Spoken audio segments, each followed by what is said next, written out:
In this video I'm going to run through some simulations to show the central limit theorem. First applet here that I'm going to look at. What I want to show you is if I roll a die, there I got a 4, here I got a 1, and so on. But I want to show you what would happen if I did that, let's say 10,000 times. And you can see a pretty uniform distribution here. Equally likely to get a 1, 2, 3, 4, 5, or 6, so a fairly uniform distribution. Do it again there and again, and you'll see it stays about straight across a uniform distribution.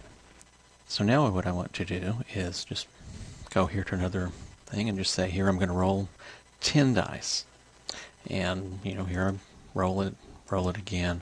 Well, what if I took the average of these 10 dice, just 5, 4, 3, 6, so on, add those up, and then compute the mean of those. So let's see, we have 9, 12, 18, 23, 26, 29, 33, 37, 37 divided by 10. In this case it would be 3.7. And you could roll again and do the same thing and so on.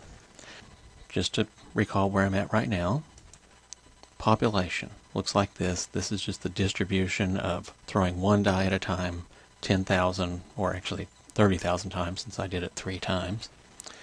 Then we looked at here rolling 10 dice and then computing the mean of those. Now I'm going to go to another applet. In this case, I can say I want to roll 10 dice and I'm going to do it 10 times. So now I roll those dice, and so in the first one here I get 1, 4, 2, and so on. And here's the average, 3.6. They're doing this European style with a comma instead of decimals, but still 3.6, and then the next average is 3.1, and so on. Well, this only goes up to 10. Again, there's just 10 rolls. You can do it again and get another 10. Now what we're going to do is make a probability distribution of these averages. So we would plot on a graph the x-bar of 3.8, then come up and put a 3.6, and then a 3.3. Now if you're in a classroom section, we actually roll the dice with real dice. Yes, I have that many dice. And students come up and plot the x-bars on the board one at a time, and we'll see what happens in a minute here with that. So what I have done is I've done this actually almost 200 times and recorded those on a spreadsheet. So this is the first die, the second die, the third die, the fourth die, and so on. And here's the average of those, and then just keep computing averages all the way down. You can see I've got a bunch of averages there. So then I read those over into R.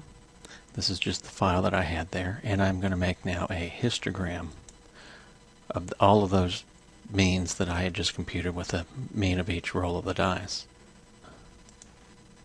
And you'll see now this does not look like the uniform distribution that we had with the population. Let's come back to that. There's the whole population. Looks like a uniform distribution. Now what we have is a sampling distribution. Now let's make some distinctions here. We had the population, all of those. We had one sample, and we can compute the mean of that. Then we did that a bunch of times. In this case, I just did it, I think, maybe close to 200 anyway.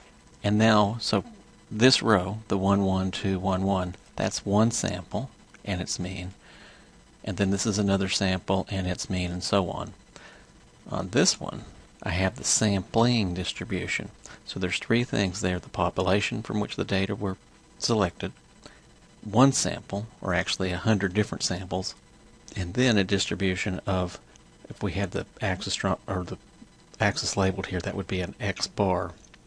So you can imagine each one of these as a bunch of x-bars stacked up, which is exactly what I do in the classroom on the board. But just imagine those to be, all those boxes to be filled with a bunch of x-bars with these x-bars.